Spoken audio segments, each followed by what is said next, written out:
Listo, entonces buenos días para todos.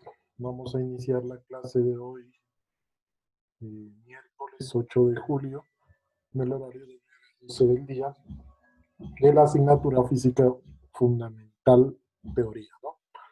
Entonces, lo primero es saludarlos, esperar que estén muy, pero muy bien en todas sus cosas, que vayan finalizando este semestre de la mejor manera, que se protejan mucho, que estamos en el pico de la pandemia, que estos meses que sigue es durísimo. Entonces hay que protegerse más que nunca. Y, y nada, pues esperar que todo resulte bien. Vamos dándole como ya a parte final del curso. Entonces, para ubicarnos, eh, estamos en la parte 2 del curso de mecánica, en el cual estamos mirando sobre dinámica, ¿cierto? Entonces ya miramos que la dinámica era la parte de la mecánica que estudiaba el movimiento, teniendo en cuenta las causas o efectos que producen ese movimiento. Lo que causa o el efecto que produce un movimiento se lo denomina en física como fuerza. Entonces la dinámica es la parte de la mecánica que estudia las fuerzas. Esas fuerzas las estudia a través de las leyes de Newton, donde esas leyes, digamos, se las podría enmarcar en tres. La primera ley o ley de inercia, que se presenta siempre cuando la suma de todas las fuerzas sea igual a cero. La segunda ley, que es el concepto de fuerza o definición de fuerza, me dice que la fuerza yo la puedo expresar como masa por aceleración. Y la tercera ley, que es la ley de acción, reacción, que lo que me indica es simplemente que si yo le aplico una fuerza a algo, ese algo me reacciona con la misma fuerza, pero en sentido contrario. Una vez tengamos claras esas leyes, podemos hablar de tipos y clases de fuerzas. ¿Qué clases de fuerzas? Fuerzas coplanares y fuerzas concurrentes. Las fuerzas concurrentes son aquellas que se aplican en un mismo punto y las fuerzas coplanares son las que están en el mismo plano. ¿Ok? Eh, los tipos de fuerzas, fuerzas que operan a distancia y fuerzas por contacto entre cuerpos. Las fuerzas por contacto ya habíamos dicho que estaba el peso, la normal, la tensión, la fricción. Todas ellas son fuerzas por contacto y se definen cada una a su manera. Por ejemplo, el peso se define como el producto de una masa por la gravedad y siempre apunta hacia el centro de la Tierra. La normal se define como una fuerza perpendicular a la superficie que le está ofreciendo. La tensión, pues, no tiene una definición como tal, sino que aparece siempre cuando existan cuerdas o algo que tensiona el sistema. Y la fricción se define como nu por la normal, donde nu es el llamado coeficiente de fricción. Esas son las fuerzas que operan por contacto entre cuerpos. Y la clase pasada miramos las fuerzas que operan a distancia. ¿Cuáles serán esas fuerzas? Pues son varias, pero nosotros solo dijimos que íbamos a abordar dos clases de fuerzas. ¿Cuáles? La fuerza gravitacional, que aparece a nivel macro, es decir, cuando tengo grandes masas, y se define como una constante llamada la constante de Gavinich, por la masa 1, por la masa 2, por la separación de esas dos masas al cuadrado. Y la fuerza radial, normal, central, centrípeta, centrífuga, que todas se definen de la misma manera. Simplemente es una fuerza que aparece cuando un objeto está siguiendo una trayectoria curvilínea. ¿Cómo así curvilínea? Cuando se está moviendo a lo largo de un arco. Puede ser una circunferencia o puede ser cualquier curva, ¿cierto? Y esa fuerza se define como masa por aceleración radial. Por tanto, nosotros de cinemática sabíamos que la aceleración radial era igual a la velocidad al cuadrado sobre el radio. Entonces, esta fuerza se define como masa por velocidad al cuadrado sobre el radio. O también, si yo esa velocidad la paso a términos angulares, también la podría encontrar como masa por W al cuadrado por el radio, donde W sería la velocidad angular. Hasta ahí el resumen de lo que hemos hecho de este segundo capítulo. Hasta ahí lo que hemos mirado. ¿Hay alguna pregunta hasta ahí, chicos? Ahora ya los dejo hablar, que ya se asentaron un poquito. ¿Sí vamos al día o no? Hasta ahí vamos, Mayra Erazo. Mayra, ¿sí me escuchan? Sí, profe. Hasta ahí vamos, ¿cierto? Sí. Jimena, Jojo, hasta ahí vamos, ¿sí? ¿Me vas entendiendo lo que digo o no? Jimena, Jimena, me dejó en reboto, Jimena. Paula, Fernanda, Sí, Paula, profe, vamos. Sí, profe. listo. Brian, Steven, Sí, profe, todo claro, sí. listo, bien. Ok, entonces miren, que hoy les voy a contar como una anécdota, se puede decir. Pasa es que cuando Newton estaba escribiendo su teoría, filosofía de la naturaleza, pues Newton tenía un gran némesis. ¿Saben lo que significa némesis o no? Ni idea, Sebastián, ¿sabes lo que significa némesis? No, profe. Ni idea. Selene, ¿sabes lo que significa némesis? Es Selene. como algo que lo molesta, lo castiga, que también puede ser una persona. Un némesis se puede decir que es un enemigo, pero amigo. Yo creo que todos en la vida hemos tenido de esos, ¿no? O sea, de los que son enemigos de uno, pero pues aparentemente son amigos. A eso se le denomina un némesis. Entonces Newton en su época tenía un némesis, y no era cualquiera, era un gran científico que ustedes lo deben conocer. Es Leibniz. ¿Han escuchado hablar de Leibniz o no? Yo creo que sí, lo que pasa es que no lo tienen tan claro. ¿Alguien sabe quién fue Leibniz? ¿No? Leibniz fue al que se le atribuye, junto a Newton, entre los dos, se les atribuye los creadores del cálculo, del que los hace sufrir tanto. Entonces Leibniz y Newton, digamos como en paralelo, cada uno dando sus teorías, construyeron todo el cálculo íntegro diferencial, es decir, construyeron todas las definiciones de integrales, derivadas, etcétera. ¿Sí? Entonces, bueno, como por romper el hielo, les voy a compartir un videito. No soy mucho de compartir videos, pero en este caso es un videito como recreacional más que otra cosa. Ahí están mirando mi pantalla, ¿sí, no? Sí, profe. Entonces miren aquí, esto es un video que lo pueden encontrar en YouTube perfectamente, que se llama Newton versus Leibniz. Y lo vamos a mirar y les voy a explicar por qué les hago mirar ese video. Entonces lo vamos a ver. Es cortico, ¿no? Pero miremoslo.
Listo, entonces, pues ahí creo que el video es claro. Digamos que durante toda la carrera de los dos, siempre hubo una disputa muy fuerte respecto a los conceptos científicos que tenían cada uno, ¿cierto? Ahora, pues con el tiempo, se logró establecer, como dice al final el video, que en realidad aportaron ambos, cada uno por su lado, pero ambos aportaron a esta teoría. Y de hecho, pues por eso, digamos que se les da el crédito a los dos. En su tiempo, pues, Newton, digamos, que le ganó la partida a Leibniz, pero ya con el tiempo, pues, obviamente se sabe que ambos aportaron, ¿cierto? De hecho, en matemáticas es más reconocido Leibniz que Newton. De hecho, cuando a uno le enseñan los teoremas del cálculo, a uno, pues el profesor a mí por lo menos en la universidad, el profesor de cálculo me hablaba mucho, era más de Leibniz que de Newton. Por tanto, en matemáticas es más reconocido Leibniz, pero en física es más reconocido Newton. ¿Sí es claro? ¿Sí se entendió el video, Selene? ¿Qué conclusión podría sacar Selene respecto a eso? Sí, profe. Pues que independientemente de quién lo haya tenido primero o no, existen diversas formas para llegar a un mismo resultado. Por eso ahí dicen que ambos llegaron a resultados similares, pero de distinta forma. O sea, no utilizaron la misma forma cada uno. ¿Habías escuchado de esa historia, Selene? ¿O no? No, profe. ¿No sabías quién era Leibniz? Sí, sí sabía, pero no sabía que tuvo esa disputa así con Newton. Ya. Y de hecho, bien, y de hecho, esa disputa no solo fue en ese tema, fue mucho más allá. De hecho, por eso les decía, cuando Newton escribió su libro Filosofía de la Naturaleza, que era, digamos, como la Biblia de la física en su tiempo, ¿sí? Por eso Newton fue tan reconocido. Leibniz también quiso opinar sobre eso. Entonces, como Newton se metió a opinar sobre cálculo, Leibniz también quiso opinar sobre física, ¿cierto? Y de hecho también aportó muchísimo a la física, pero miren que en la física no es tan reconocido, así como yo digo que en el cálculo Newton no es tan reconocido, pero ambos aportaron mucho a cada, digamos, a cada ciencia. Ambos eran unos genios y de distintas nacionalidades, pero en realidad aportaron muchísimo. Entonces, hoy vamos a mirar precisamente ese, digamos, esa visión que tuvo Leibniz precisamente de lo que Newton había hecho como postulados, es decir, Newton había ya dado sus postulados en su libro y, y hoy vamos a mirar como la visión que dio el otro personaje. Bueno, entonces él, Leibniz, estableció algo bien importante que hasta ahora es un principio de conservación y todavía existe y todavía se lo aplica y de hecho muchísimo. Solo que como les digo, ahora les acabo de contar la historia. ¿Por qué Newton es más reconocido que Leibniz en, en sus postulados? Porque uno por lo general en los libros, pues siempre escucha a Newton y a Newton y a Newton, ¿cierto? Pero en medio de esta disputa, en realidad ambos aportaron cosas bien importantes. Entonces, hoy vamos a mirar precisamente esos postulados y vamos a llegar a ciertas conclusiones. Entonces, les voy a compartir aquí la pantalla y vamos a hablar de algo que es bien interesante, que es un concepto que se llama cantidad de movimiento, ¿cierto? O momentum también se llama. Cantidad de movimiento o momentum. ¿Han escuchado hablar de ese concepto ustedes? Sebastián, ¿has escuchado hablar de ese concepto? Sí, profe, sí lo he escuchado, pero no lo tengo muy en claro. No, no, ¿a qué te suena eso de cantidad de movimiento o momentum? ¿Qué recuerdas? No sé, ¿con qué lo identificas? O sea, como la medición del movimiento, pero en un instante determinado, o sea, algo instantáneo, se me Mm, viene a la cabeza. sí, más o menos. Ajá. Mayra, ¿qué opinas? ¿Qué entiendes por cantidad de movimiento o momentum? ¿Lo has escuchado hablar o no? La verdad, muy poco, profe, pero pues creo que hace referencia como dijo el compañero en un instante, cuál es, mm, cuál es el recorrido, cuál es pues si es respecto a fuerza, es una fuerza. Ya, bien. Pero, por ejemplo, Mayra, si yo te pregunto, ¿qué es más conocido, la cantidad de movimiento o la fuerza? La fuerza, Eso, entonces creería.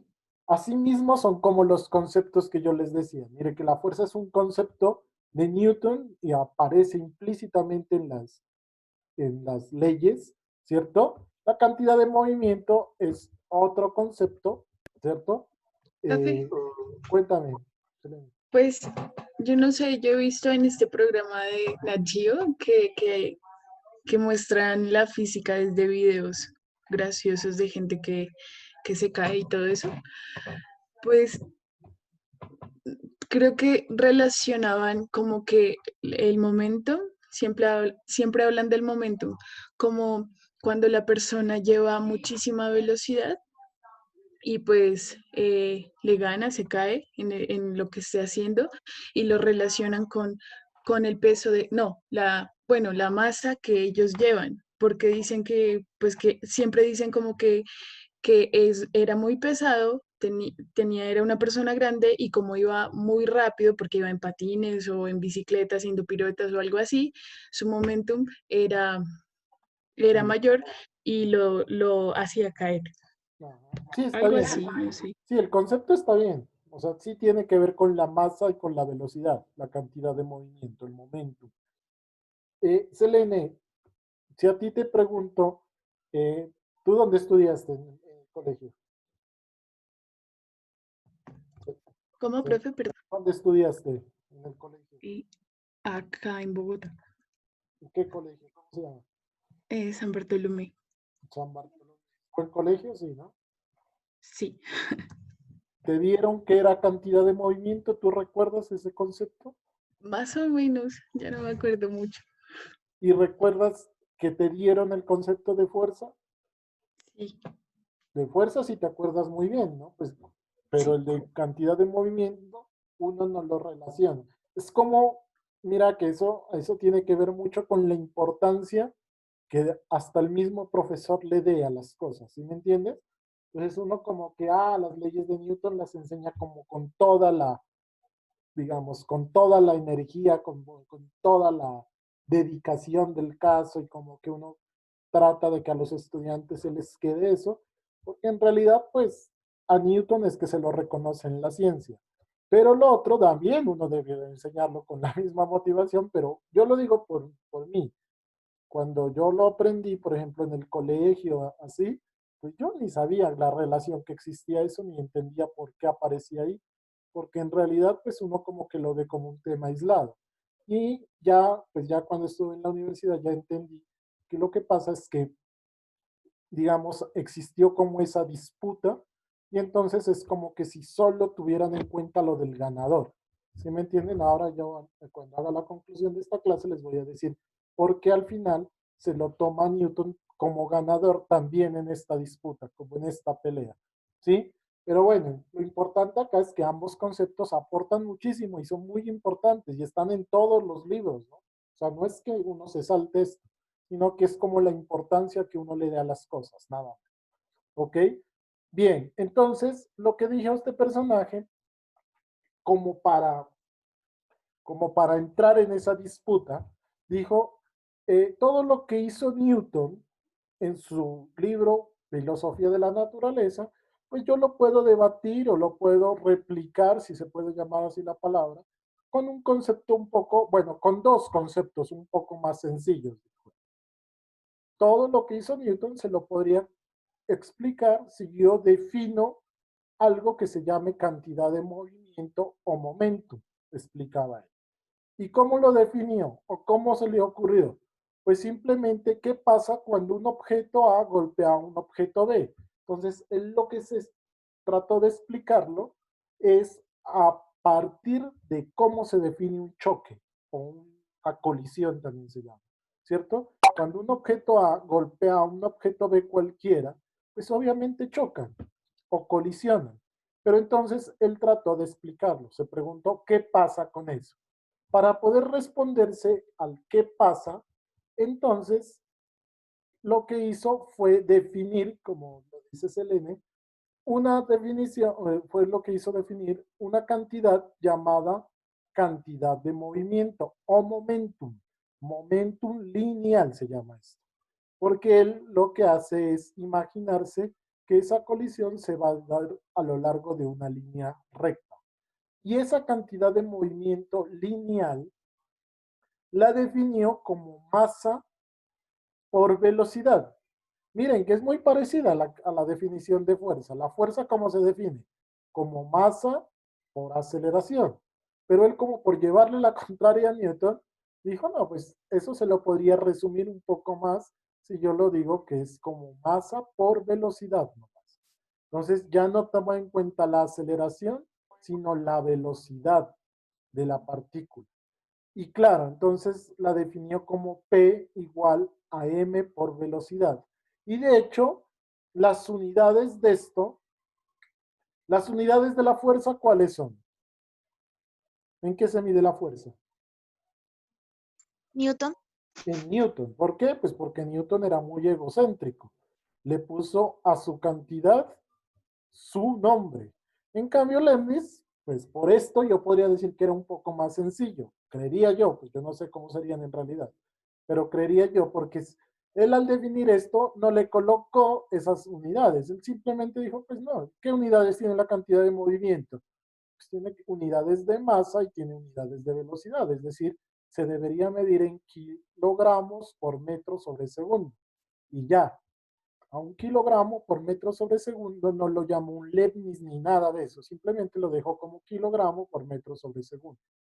Eso fue todo. Es decir, que para él era mucho más importante esta definición que incluso la definición de fuerza. Y entonces, pues obviamente eso le sacó la piedra a Newton y Newton, pues ahora les explico cómo le respondió. Pero por ahora concentrémonos en esta definición, que es bien importante en la física. La definición de cantidad de movimiento, porque en realidad esto existe. Y lo que me decía Selene en los ejemplos que me daba. Claro, un objeto que tenga masa y que tenga velocidad, pues ya tiene una cantidad de movimiento, ¿cierto? De hecho, miren, aquí está un ejemplo claro. Este portaaviones, que es un objeto que tiene una gran masa, ¿cierto? Y se está moviendo, pues tiene una cantidad de movimiento. ¿Cuánto? Pues no sé. Eso depende de la masa y depende de la velocidad, ¿cierto? Depende de la masa y depende de la velocidad con que vaya. Pero, por ejemplo, este proyectil, que tiene una masa mucho más pequeña, al atravesar esta naranja podría ser, pues como tiene una masa el proyectil, así sea pequeña, pero tiene una gran velocidad, también yo podría decir que tiene una gran cantidad de movimiento. No sé si comparables, porque tocaría calcularlo, pero podría ser que este proyectil, así sea tan pequeñito, tenga la misma cantidad de movimiento que este portaaviones. ¿Por qué? Porque este portaaviones tiene una gran masa, pero se mueve muy lento. Entonces la velocidad es pequeña. En cambio, esta proyectil tiene una pequeña masa, pero su velocidad es muy alta. Entonces, si yo comparo o calculo las cantidades de movimiento de ambos, podrían ser comparables. Así esté hablando de cosas completamente distintas. ¿Sí es claro eso o no? ¿Sí está claro, chicos, hasta ahí? El concepto de cantidad de movimiento, sí, ¿no? Es decir, la cantidad de movimiento es una cantidad vectorial. Eso también que me quede claro. Es una cantidad vectorial que se define como el producto de una masa por una velocidad. ¿Y qué dirección tiene, profe, si es vectorial? Ah, pues tiene la misma dirección que la velocidad, porque la cantidad de movimiento depende de acuerdo hacia dónde sea la velocidad. ¿Cierto? ¿Está ahí es claro? Sí, ¿no? Bien. Sigamos. Si eso es cierto, entonces, miren, aquí, digamos, se hace como un pequeño resumen de lo que puede pasar.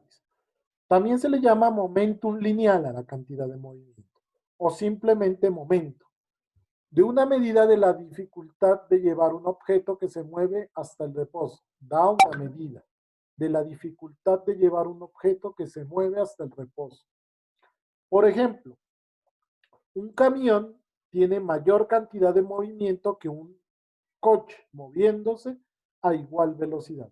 Claro, por decir algo, si vamos, a ver, imaginémonos que estemos bajando desde Catambuco hasta el Mr. Pollo de ahí de Chapal. Si yo voy bajando, digamos, porque una tractomula me va deteniendo, digamos, el tráfico, porque va muy despacito, ¿cierto? Supongamos que baje a unos 20 kilómetros por hora, porque viene cargada, ¿cierto?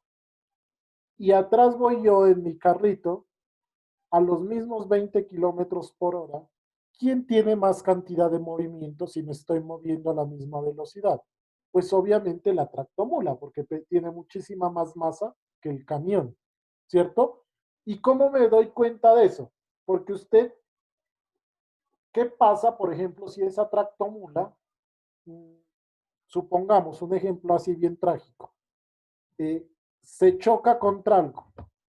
¿Qué es más difícil? ¿De tratar de detener a la tractomula o tratar de detener al carro? Pues obviamente tratar de detener a la tractomula. ¿Por qué? Porque así vayan a la misma velocidad, el uno tiene mayor cantidad de movimiento que el otro. Eso es lo que me dice en esta segunda oración. Da una medida de la dificultad de llevar un objeto que se mueve hasta el reposo. Es decir, entre más cantidad de movimiento tenga un objeto, es más difícil de tener. Eso es como la definición. ¿Cierto? Hace falta una fuerza mayor para detenerlo en un tiempo determinado que para detener el coche en el mismo tiempo. Es decir, que entre más cantidad de movimiento tenga, es más difícil detenerlo. Así sea por velocidad o por masa. Si tiene una gran cantidad de movimiento, pues es más difícil detenerlo. Eso es lo que quiere decir esas frases ahí. ¿Listo? Perdón. A ver, hagamos unas preguntas sencillas. Dice, un coche de 2 toneladas yendo a 60 kilómetros por hora choca contra un camión de 5 toneladas que va a 20 kilómetros por hora. ¿Qué vehículo tiene más cantidad de movimiento en el coche o el camión? ¿Cuál debe ser la velocidad del coche para que su cantidad de movimiento fuese igual a la del camión? Entonces tratemos de hacer eso mentalmente. Dice, un coche de 2 toneladas viaja a 60 kilómetros por hora. Entonces, ¿cuál sería la cantidad de movimiento de este primer coche? Chicos, así mentalmente nomás. 120. 120 toneladas por kilómetro hora. No hagamos la conversión de unidades. Muy bien. ¿Y cuál sería la cantidad de movimiento del camión? 100. 100, porque sería 5 por 20, 100. 5 toneladas por kilómetro hora, ¿cierto? 100 toneladas por kilómetro hora. Ahora, entonces, ¿qué vehículo tiene más cantidad de movimiento? ¿El coche o el camión? Pues el coche. ¿Sí o no? Según esto, tiene más cantidad de movimientos el coche. ¿Por qué? Porque tiene 120 y el camión tiene 100. ¿Cuál debe ser la velocidad del coche para que su cantidad de movimiento fuese igual a la del camión? ¿Cuál debería ser la velocidad del coche para que fueran iguales? Chicos, 50 kilómetros por hora. 50 kilómetros por hora. Muy bien, 50 kilómetros por hora. ¿Hasta ahí tienen alguna pregunta o no? ¿No? Bien, me alegra. Ok, es decir, que todo depende de las dos magnitudes, tanto de la masa como de la velocidad. No depende ni del tamaño de las cosas ni nada, porque uno dice, no, pues ¿cómo así? El coche es más pequeño, ¿cómo va a tener más cantidad de movimiento? Pues tiene porque tiene más velocidad, ¿cierto? Así el camión sea más grande o pese más. Todo depende de las dos cosas, o sea, no se puede aislar una de la otra. Bien, ahora, aquí vienen cosas bien importantes. La cantidad de movimiento y la fuerza. Entonces, aquí es como uno empieza a ver como digamos, la respuesta de su opositor. Dice, los cambios en la cantidad de movimiento pueden suceder cuando hay un cambio en la masa, en la velocidad o en ambas. Eso ya lo miramos claro en la anterior. La masa suele permanecer constante, por lo que suele cambiar es la velocidad. Claro, cuando hay una colisión, por lo general, pues la masa permanece constante. La masa no se pierde. Por lo que debe cambiar es la velocidad. Si cambia la velocidad, es que hay aceleración. Y si hay aceleración, es que hay una fuerza neta actuando sobre el objeto. Entonces, aquí es como ya se empieza a relacionar. ¿Cómo así? Pero es que si solo está cambiando la velocidad, quiere decir que hay aceleración. Y si hay aceleración, es que hay una fuerza neta. O sea que yo podría relacionar estas dos cosas, ¿cierto? No es tan aislado eso de lo que decía Newton. Listo. Ahora les explico un poco mejor. Pero también depende de